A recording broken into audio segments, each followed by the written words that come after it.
je voudrais partager. Il traite de l'autorité. Et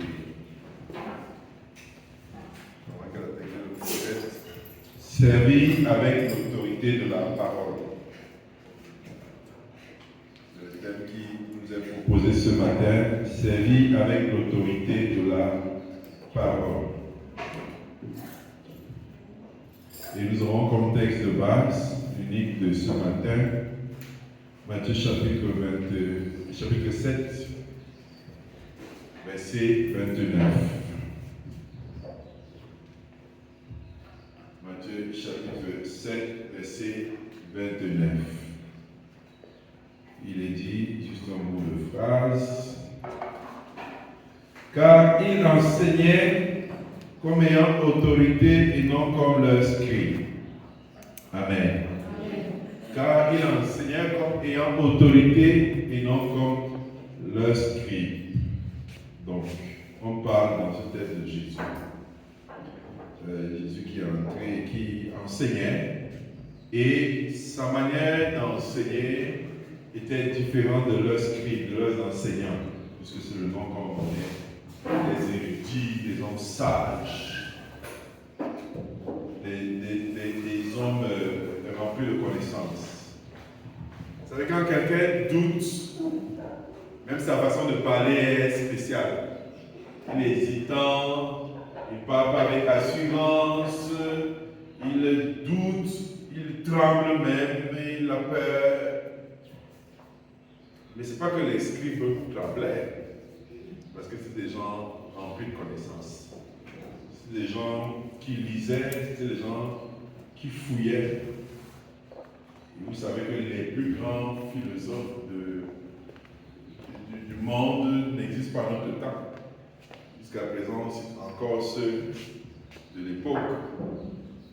Donc, quand on dit qu'il enseigne avec l'autorité, ce n'est pas pour dire que les autres ne parlaient pas avec l'autorité.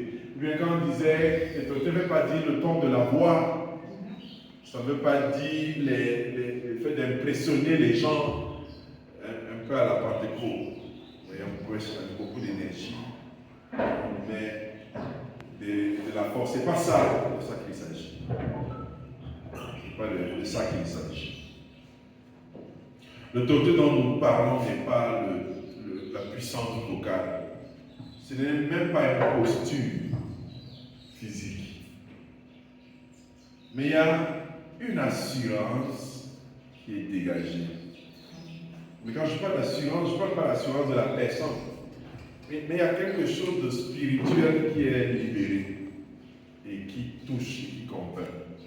C'est ça qui faisait la différence entre Jésus et ses scribes. Quand on regarde notre ère, qui est une ère moderne, vous verrez que les gens, en fait, on fait beaucoup de spectacles. Les cultes sont très enlevés, les podiums sont très éclairés, avec jeux de lumière, pianiste en fond, sonore. Donc, quand tu écoutes, même ça touche là, mais bien disposé, avec les techniques vocales, les postures du prédicateur. Donc ça, on travaille ça. Amen. Travailler le ton de la voix, les variances, la tonalité, oui, l'habillement avec le thème. Donc tout ça est bien préparé. Mais en termes de puissance, il n'y a pas. Et je dis que c'est parce qu'on n'a pas de puissance qu'on est obligé de faire ça. Il faut mettre des artifices. Il y a même d'autres qui ont les DJ. Avance, prophète, avance. Ils reprennent derrière pour encourager le prédicateur à avancer. Amen. C'est fort. Oui, mais je ne sais pas, je ne condamne pas sa fonctionnement. Chacun est libre de faire comme il veut. Mais ce que je veux dire, c'est que ça n'augure pas forcément qu'on a une autorité. Avoir de la prestance ne veut pas dire qu'on a une autorité. Ce n'est pas l'autorité dont la Bible nous parle.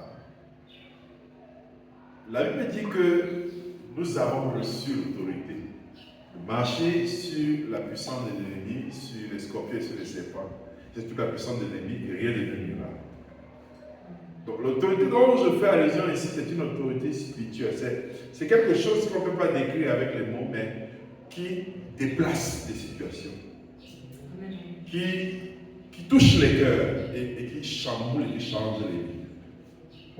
C'est l'autorité dont il s'agit. Amen. Il vous a donné l'autorité de marcher sur la puissance de l'ennemi, sur les serpents, les scorpions, sur toute la puissance de l'ennemi et de Il ne s'agit pas du don de la foi. Mais nous avons une autorité spirituelle que Dieu nous a donnée. Alléluia. Autrement dit, le chrétien est le prolongement de Dieu. C'est pourquoi la Bible nous qualifie d'être ambassadeurs. Et Jésus le disait, il est avantageux pour vous que je m'en aille. Et quand je serai allé, je vous enverrai le consolateur, le Saint-Esprit, l'Esprit de vérité, qui vous conduira dans toute la vérité. Donc nous représentons Dieu. Jésus-Christ étant sur terre, il était unique. Il y avait un seul Jésus qui marchait. Mais étant élevé dans les cieux, Dieu a répandu l'Esprit pour faire de chacun qui a l'Esprit un représentant de Christ. Donc Christ vivant en lui. Et donc quand nous allons, quand nous marchons, quand nous déplaçons, c'est Christ qui se déplace en nous. Quand vous arrivez dans une cérémonie, on vous dit, il y a les autorités en place. Les autorités sont assises. Est-ce que c'est parce qu'ils sont en train de vous gronder qu'on dit l'autorité? C'est parce qu'ils représentent quelque chose. Amen. Ils représentent quelque chose. Et pourquoi est-ce qu'ils représentent quelque chose? Parce qu'il y a un décret. Donc, c'est comme si on vous disait, j'ignore que vous connaissez le voici. Et on vous dit demain, par la force du décret, il est désormais colonel. C'était un exemple. Voilà. J'ignore d'aujourd'hui et j'ignore de demain, ils n'ont pas changé. C'est la même taille. C'est le même poids. C'est le même être humain. Mais à la force du décret, il change à nos yeux. Amen. Donc il a désormais une autorité. Ce n'est pas une question de ce qu'il sent dans ses mains. Ce n'est pas le temps de savoir qui a changé. Mais la force du décret lui transfère quelque chose. Une compétence, une autorité. Et quand la Bible dit que nous avons reçu l'autorité, c'est que c'est un décret en fait qu'il a dit. Amen. Je vous ai donné la puissance. Donc vous agissez, vous tenant sur une autorité. Et donc l'autorité sur laquelle nous tenons, donc, c'est la parole de Dieu. Amen. Parce que le décret du président, en fait, c'est la parole du président. Amen. Désormais, je fais de toi tant. Donc, nous avons l'autorité parce que la parole de Dieu le dit. C'est pour ça que quand on prie, on dit, je me tiens sur la parole de Dieu qui dit, et parfois on cite même le verset. Un peu comme les avocats citent les articles. Ou bien comme le décret dit, vu la loi de, vu la constitution, vu la loi ordonnant, bien organisant le gouvernement. Article 1, est nommé Premier ministre de la République, son excellent John Goodyear. Et le même décret peut l'enlever. Il devient juste simple personne. Amen. Donc, la même chose, nous avons l'autorité à cause de la parole de Dieu. Parce qu'il nous a été transféré. C'est pour ça que, face à la maladie, il t'a donné le pouvoir de guérir les malades. Tu dois croire simplement et exercer. Si tu as en face de toi un cas de maladie, tu pries. Alléluia. Si tu as en face de toi un cas de possession, tu pries. Il ne faut pas être pasteur. Il dit à tous ceux qui l'ont reçu, à tous ceux qui ont cru en son nom, il a donné le pouvoir de devenir enfant de Dieu. Le pouvoir. de devenir enfant de Dieu. N'en déplaise à ceux que ça énerve quand tu dis que tu es enfant de Dieu. C'est un problème. Ils n'ont qu'à devenir enfant de Dieu. Mais on reçoit le pouvoir de devenir enfant. Comme vous dites qu'on n'est pas enfant de Dieu, parce qu'il faut bien préciser. On est créature de Dieu. Et tous ceux qui naissent dans le péché. Parce que ceux qui te conçoivent, ce sont les pécheurs. Ils te transfèrent l'ADN de pécheur. Donc tu es constitué pécheur. Mais en acceptant Jésus, c'est pourquoi on parle de nouvelle naissance. Parce que Jésus régénère ton ADN. Pas l'ADN physique, mais l'ADN spirituel. Tu donc deviens enfant de Dieu et tu as dans le pouvoir.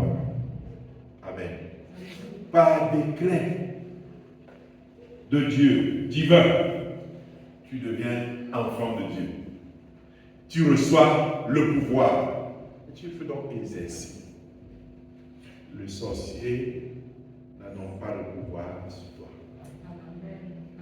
L'occultiste n'a pas le pouvoir sur toi. La maladie n'a donc pas le pouvoir sur toi. Les fétiches n'ont pas donc le pouvoir sur toi. La malédiction ne peut rien contre toi. Amen. C'est pourquoi la Bible dit que celui qui bénit Israël sera béni. Et nous sommes Israël spirituel, c'est-à-dire la descendance spirituelle d'Abraham. Celui qui te maudit ne peut pas atteindre cet objectif. Alléluia. Parce que tu as reçu l'autorité.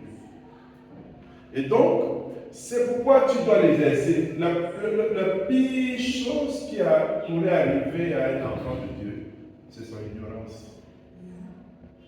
Si tu ne connais pas le degré qui te donne droit à quelque chose, tu vas rester longtemps en train de te lamenter et tu ne vas jamais jouir de cette chose. C'est pourquoi il y a des gens qui copient sur plein de situations parce que leur premier ennemi, c'est leur ignorance. Ils ne savent pas qu'ils peuvent vivre autrement. Je suis convaincu d'une chose, c'est que quand ils vont arriver au ciel, il y en a qui auront beaucoup de regrets. Ça, je ne parle pas de ceux qui iront en enfer, je dis ceux qui seront même sauvés. Ils auront un regret, c'est d'avoir pas connu les privilèges dont ils avaient droit. C'est un peu comme un héritier qui a beaucoup de richesses mais qui a faim. Qui ne sait pas qu'il est le propriétaire de tout, mais il a faim. Amen. Un héritier qui ne sait pas qu'il a droit à la santé et que la santé est possible. Alléluia. Amen. Un héritier qui ne sait pas qu'il a droit à la protection et donc la protection est possible. La preuve, c'est que vous avez des personnes qui, enfants de Dieu, qui face à la maladie, ne pouvant plus supporter, il va chez le marabout. Il va chez le marabout. Un être humain, parce qu'il veut avoir la guérison. Vous savez, quand je voyais j'étais assis dans un restaurant avec mes collègues, et on suivait justement le journal, quand l'histoire du marabout qui a frappé le pasteur était en train de passer. Et mes collaborateurs commençaient à faire les commentaires. Vous savez que quand ils parlaient, ils me regardaient d'un œil. J'étais très calme et posé. Je les ai suivis, les ont en train de parler, ils ont pris les exemples dans leur famille, les pasteurs qui avaient fait ci, qui avaient fait ça. Et je leur ai dit, je ne reconnais pas ce monsieur comme un de mes collègues. On ne veut pas la même chose. Ça, c'est un voyou qui a quitté et venu, il a le quartier, il a fait une église parce qu'il a vu que ça paye. C'est pour ça qu'il cherche les porte-monnaies magiques. C'est pour ça qu'il cherche les huiles pour faire tomber les gens. On n'est pas collègues. Ça, c'est un bandit qui est venu. Et les gens qui aiment les marabouts, mais qui ne veulent pas aller dans les vieilles maisons, viennent dans les belles églises pour chercher leur autre marabout. Mais ce n'est pas un collègue à moi. Nous ne le reconnaissons pas. Oui, parce qu'on m'a pris des exemples d'une dame qui avait un cancer, qui avait été détectée à l'hôpital. On lui a dit ce qu'elle devait faire à l'hôpital. Elle est venue à l'église et le pasteur lui a dit laisse ce traitement-là, on va prier. On va prier, le cancer a évolué. Parce qu'elle devait faire la chimio, elle n'a pas fait la chimio. Le cancer a évolué. Et quand ça se faisait déjà tard, c'est là qu'elle appelle la famille, qui dit que finalement, il faut que j'aille faire. Arrivé à l'hôpital, le médecin l'a chassé. Et qu'il rentre. Ne soyez pas la mort. Donc la faute c'était au pasteur. Mais ce n'est pas un collègue à moi. Amen. Amen. Oui, si le Seigneur nous a donné le pouvoir, il nous a donné le pouvoir, mais sur la base de la parole de Dieu. Vous savez, le problème, et ça c'est le problème du pentecôtisme, c'est qu'on entre comme on veut et on sort comme on veut. Donc n'importe qui peut décider d'être pasteur ce matin, et il le sera. Il va juste répéter ce que nous faisons. Il va juste se comporter comme nous nous comportons. Il va mettre une blague. Et les gens vont entrer, ils vont venir. Ce n'est pas régulé, ce n'est pas organisé. Mais nous reconnaissons qu'il y a la guérison dans le Seigneur. Le Seigneur guérit. Alléluia. Moi aussi, j'ai fait tomber les gens, mais sans utiliser les remèdes. Bon, moi, j'ai fait tomber l'Esprit de Dieu. A fait tomber. Parce que moi, je ne sais pas qui devait tomber. J'ai seulement levé la main, ils sont tombés. Ils sont tombés. Mais je crois en la guérison dans le Seigneur. Je crois que nous avons reçu cette autorité. Parce que Christ vivant en nous, nous sommes ses mains. Nous sommes ses pieds. Nous sommes sa bouche. Donc avec humilité, nous imposons les mains. Et les malades sont guéris. Parce que la Bible nous dit, vous imposerez les mains. Alléluia. Et les malades seront guéris. Donc on n'a pas besoin aujourd'hui de paniquer pour ça. Si le faux existe, c'est parce qu'il y a le vrai qui existe. Amen. Et ça ne doit pas te dénier de ton autorité. Tu l'as reçu. Tu as reçu l'autorité de guérir les malades. Tu représentes Christ. Et ça, il ne faut pas être pasteur pour le faire. Celui qui a reçu Jésus-Christ prie pour les malades. À la maison, ton enfant est malade, dépose les mains. Ta soeur est malade, dépose les mains. Ta fille est malade, dépose les mains. Tu as reçu ce pouvoir. Sur la base de la parole du Seigneur, je déclare que les malades sont guéris. Alléluia. Les malades sont guéris. Donc Jésus avait cette autorité.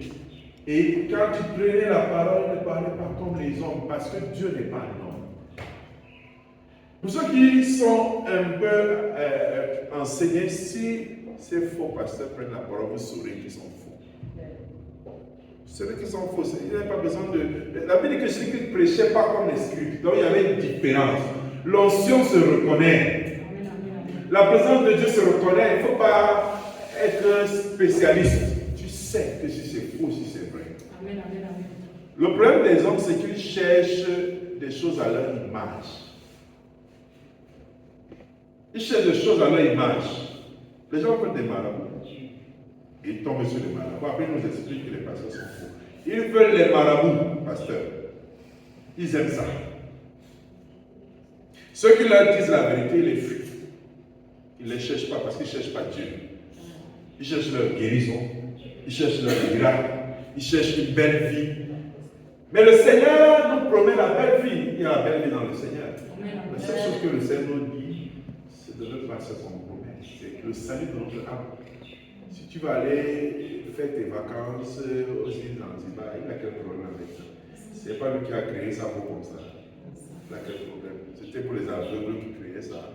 C'était pour les gens qui voient. Dieu te refuse seulement le péché parce que ça te détruit. C'est par amour pour toi qu'il te dit ne pêche pas. C'est par amour pour toi, ce n'est même pas pour lui. Parce qu'il sait que c'est destructeur. Quelqu'un qui boit jusqu'à vider le bruit, il fait mal à qui? C'est pas à Dieu. Amen. C'est pas Dieu. C'est à toi, seul, et à ton voisin que tu fais. Celui qui vole la fortune publique fait mal à Dieu. Ne fait pas mal à Dieu. Alléluia. Donc, il est bon de vivre dans le Seigneur. Donc, le faux ne doit pas nous intimider. Nous avons reçu l'autorité. Et l'autorité est sur toi. Pas parce que forcément tu le sens. C'est le décret. Comme on a décrété là, et on met souvent au Cameroun l'article 2, qui dit que les intéressés auront gros avantages prévus par la réglementation en vigueur. Ça, c'est la partie la plus importante du décret. Amen. Donc, de ton statut d'enfant de Dieu, tu as des choses dont tu as droit. Tu as des choses dont tu as droit. Ce n'est pas une question de je suis fort dans la prière ou pas. C'est une question que ça a été décrété. Pour celui qui occupe ce rang, il a droit à ça. Si tu as dans la statue d'enfant de Dieu, Dieu déclare. C'est ça qu'il faut lire. Si tu es ignorant de la Bible, là, tu seras ignorant de tes avantages et services. Et tu ne vas pas l'exercer. Amen. C'est pourquoi Salomon disait, j'ai vu quelque chose d'extraordinaire. Les princes marchant à pied et les esclaves marchant sur des chevaux. Il dit, c'est un paradoxe que j'ai vu. Un prince qui marche à pied et des esclaves sur des chevaux. C'est l'inverse qui doit se faire. Alors qu'il y a le prince et qui est l'esclave. L'esclave, c'est celui qui est encore lié par le diable. Celui qui a la malédiction. Celui-là qui ne connaît pas le Seigneur. Celui l'esclave. Parce qu'il ne fait pas ce qu'il veut. Il fait ce que sa chair lui demande de faire. Il fait ce que le péché lui demande de faire. Il fait ce que la malédiction qui est sur la vie de sa famille demande de faire. Mais l'homme libre, le prince, c'est celui qui est en Christ. Mais pourquoi peut-on arriver à ce qu'un esclave soit en train de monter sur le cheval, aller en cheval, et on voit un prince aller à pied? C'est parce que le prince ignore qu'il dit à Dieu, à l'esclave de descendre, de lui répondre. Amen. Il ne sait pas qui doit le dire. Du coup, il souffre. Vous connaissez la vérité. La vérité vous rendra libre. Alléluia. Vous rendra libre. C'est pour ça que j'insiste toujours que le chrétien ne doit pas ignorer la Bible. Comment peux-tu dire que tu suis Dieu sans le connaître? Beaucoup de gens ont la foi empruntée. C'est-à-dire qu'ils connaissent les textes de la Bible que le pasteur connaît. Si le pasteur ne prêche pas sur ça, lui ne connaît pas. Amen. Les versets bibliques qui sont dans sa mémoire, de ceux qu'on a dressés à l'église. Sinon, à part ça, lui ne connaît pas. Mais aussi, Dieu nous parle. Et aussi, on va faire au village, à la réunion de famille, aussi, faire le grand chrétien, alors qu'il ne maîtrise rien. Comme me disait un jour un de mes employés, il me dit qu'ils étaient en train de voyager, ils allaient au deuil, je crois que j'ai raconté l'histoire.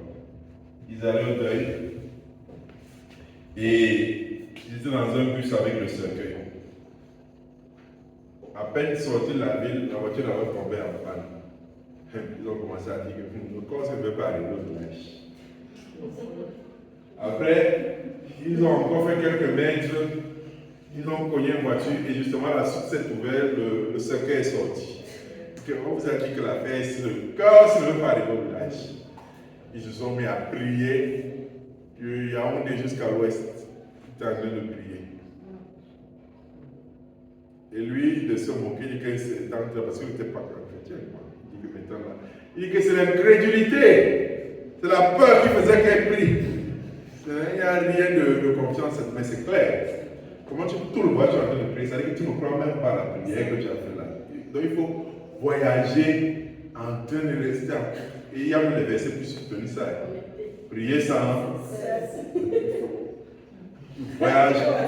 On voit ta bouche en train de... Tu es en train de chocomier. Tu envoies le feu. Tu envoies le feu. Tu oublies que la Bible dit que l'ange de l'Éternel campe autour de ceux qui le craignent. Il les enlève du danger.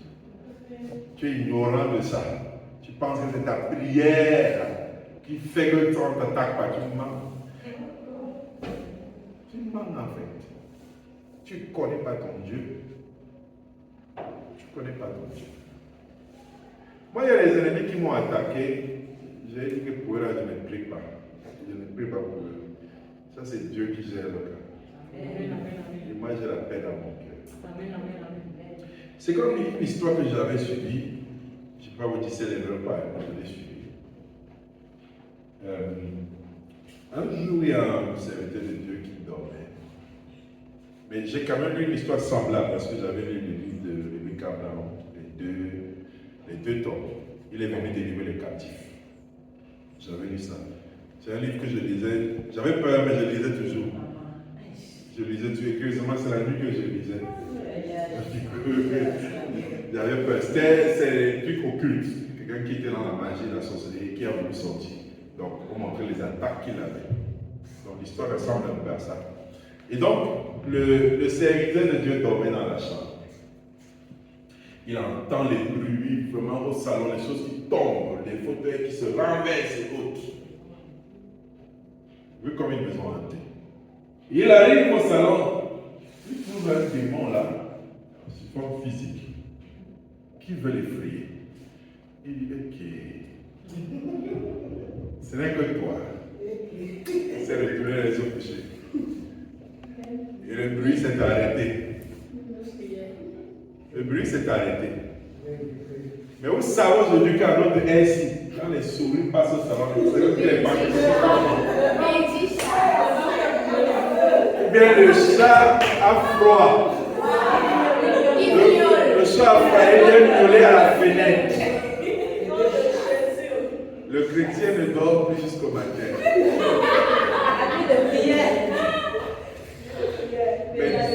Mais Dieu est bon parce que Dieu sait que c'est un dormeur. Et pour l'empêcher de dormir toute la nuit, il laisse le chat venir chanter à la fête. Il dit que les gens du village là sont déjà là. C'est l'oncle Tang qui est déjà venu. C'est toujours les oncles paternels. Moi, mais c'est un oncle paternel. Un jour, j'ai essayé sorcier. Oui, un jour, j'ai essayé sorcier. Chaque oncle paternel est un potentiel sorcier. Ça, rassurez-vous, les garçons ont fait tabou avec les tantes. La famille paternelle a tous les sorciers. Donc, rassurez-vous, chacun de vous sera une famille paternelle. Donc, chacun a seulement son tour. Tout ça, c'est parce qu'ils sont ignorants. Amen. Il ne permettra pas que ton pied traite une pierre. Même Satan est venu citer ça à Jésus, comme verset. Mais nous, les chrétiens, on ne connaît pas. Parce qu'on n'est juste pas conscient de ce qu'on a. Pour moi, je pense que la prière nous aide à nous rapprocher de Dieu. Et que les choses que nous devons demander sont des choses spirituelles. Parce que le reste, Dieu s'en occupe. La Bible nous dit que s'il revêt les arbres et les fleurs qui sont dans les champs, à combien plus forte raison nous revêtira-t-il? Si l'on a mangé aux oiseaux des champs, qu'en est-il de nous? Donc, si nous sommes encore au niveau où on lui demande le pain et qu'il nous donne, on est trop content. Parce que c'est ça notre niveau de connaissance. Mais si Dieu sait que tu lui fais confiance, il te donne. Alléluia. Il te donne. La prière que tu l'as faite, c'est pour ta relation avec Dieu. C'est pour ta foi, c'est pour ta présence continue dans la présence de Dieu pour le répéter. Mais le reste des choses, il dit, cherchez premièrement le royaume des cieux et sa justice. Le reste vous sera donné par-dessus.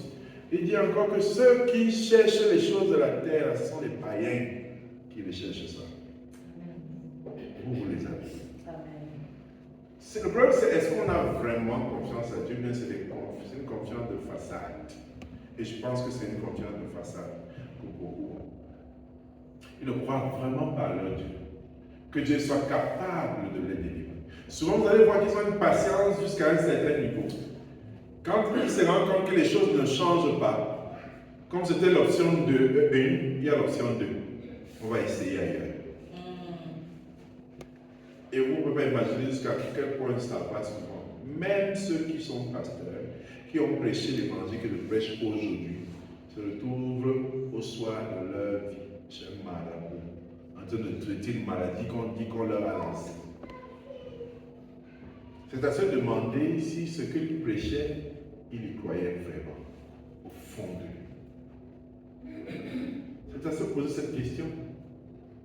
Est-ce que nous faisons plus de l'agitation ou nous croyons vraiment à la puissance de l'évangile, à l'autorité que nous avons reçue?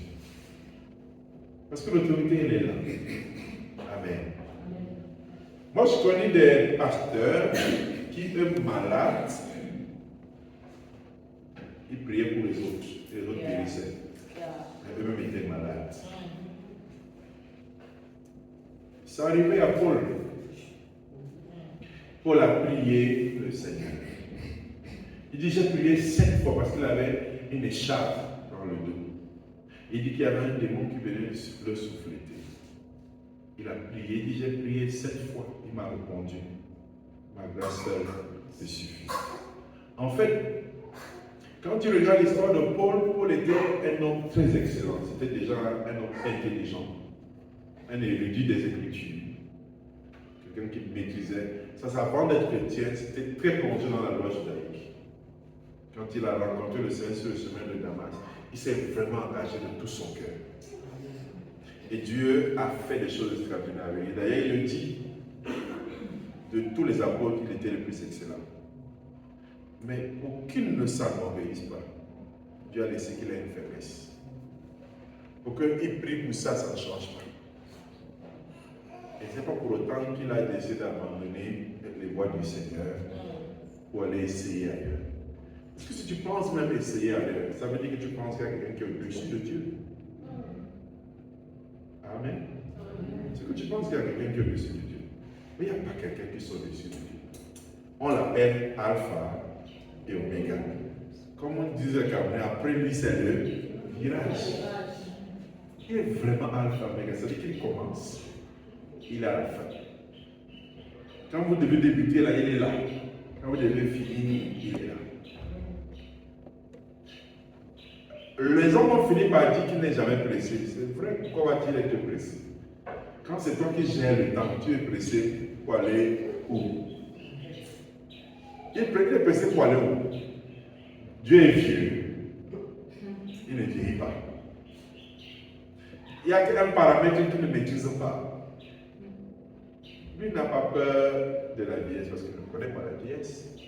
Il n'a pas peur que l'opportunité va se perdre parce que c'est lui qui crée les opportunités. Pourquoi va-t-il être pressé? C'est pour ça que si tu marches avec Dieu, tu ne dois pas être pressé. Tu vas aller seulement à son rythme. Amen. Dieu ne tarde pas, mais il fait toutes choses bonnes en son temps. Donc autant d'acquis de Dieu, il le fait. C'est pour ça que tu dois être pressé. En tout cas, si tu veux marcher avec Dieu, ne sois pas pressé. Marche avec quelqu'un d'autre. Avec Dieu, il n'est pas pressé. C'est vrai, il n'est pas pressé. Il n'a aucune raison d'être pressé. Mais il sait rattraper ton temps. Amen. Il sait rattraper ton temps. Si tu estimes avoir perdu le temps, tu n'en as pas perdu. Dieu sait ce qu'il peut faire et quand il va le faire. Alléluia. Donc, prends conscience de ton autorité que tu as dans le Seigneur. Parce qu'il te l'a donné. En termes de statut, tu l'as. Ce n'est pas sur le nombre de bonnes œuvres que tu auras fait. C'est un statut. Amen. C'est un statut que tu as. Si tu as reçu Jésus, s'il vit en toi, tu as reçu l'autorité. Et ça fait toute la différence. Comme j'expliquais mercredi, quand vous voyez un jeune homme, même s'il a 16 ans, il a la tenue de la police. Si c'est un camion qui vient demander qu'il a levé la main comme ça, il va s'arrêter. Il sait, ce n'est pas une question de ses muscles, c'est l'autorité. De même chose, tu as reçu l'autorité. il faut que tu le vois, il faut que tu l'intègres. Que le Seigneur te bénisse. Amen.